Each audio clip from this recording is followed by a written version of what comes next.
I was born on the full moon, under an auspicious constellation, the holiest of positions. Much good it did me. In Bharat, where the gods regularly responded to prayers and meddled in mortal affairs, the circumstances of my birth held great promise.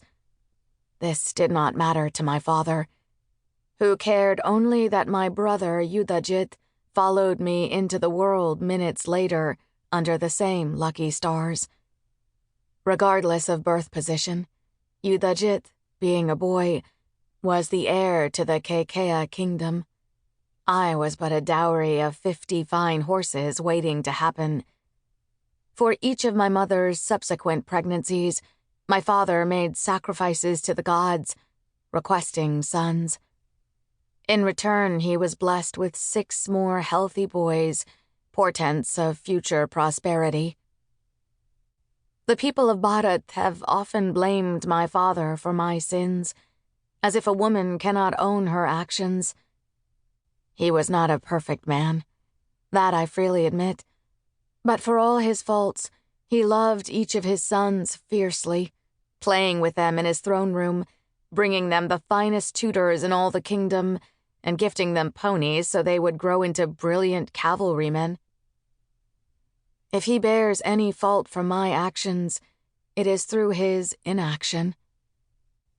I remember few occasions when we exchanged words, and fewer still when he sought to speak with me, save one. My brothers and I were playing hide and catch in the sweeping field behind the palace, and it was my turn to find them. I kept my eyes shut as their laughter faded into wind, opening them only after counting to 20. I immediately saw a glimmer of movement by the stables.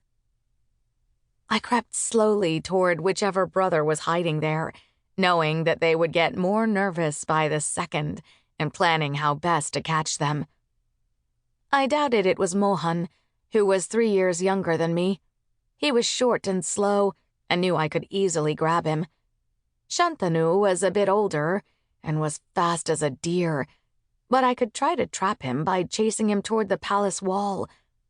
If it was Yudhajit, he would be almost impossible to catch, though maybe... Shantanu stumbled out from behind the stable. With a whoop, I began sprinting toward him, my blood racing through my veins. But as I followed him past the side of the building, I stopped short. Had I just seen movement? I whirled around to find Yudhajit pressed against the wood, and my face split into a wild grin. He must have shoved Shantanu out of their mutual hiding spot to distract me. I spun, chasing Yudhajit around the stable, knowing as I did that I could never beat him in an outright foot race. He rounded the corner out of sight, and from just beyond the wall came a strangled shout. A second later, my shin collided with bony flesh, and I fell onto a tangled heap of bodies, Yudhajit right below me. "I got you!" I shouted breathlessly. Someone, probably Shantanu, groaned. I rolled off the pile and onto the hard ground, laughing, asking if they knew where Mohan was, when I saw legs coming toward me. I sat up, squinting at the guard, aware my white kurta was smeared liberally with dirt and grass, and my hair was falling from its braids, but only half embarrassed. "Yudhajit, get up!" I hissed. "You two," the guard said, nodding his chin toward the group of us. "The Raja would like to speak with you immediately."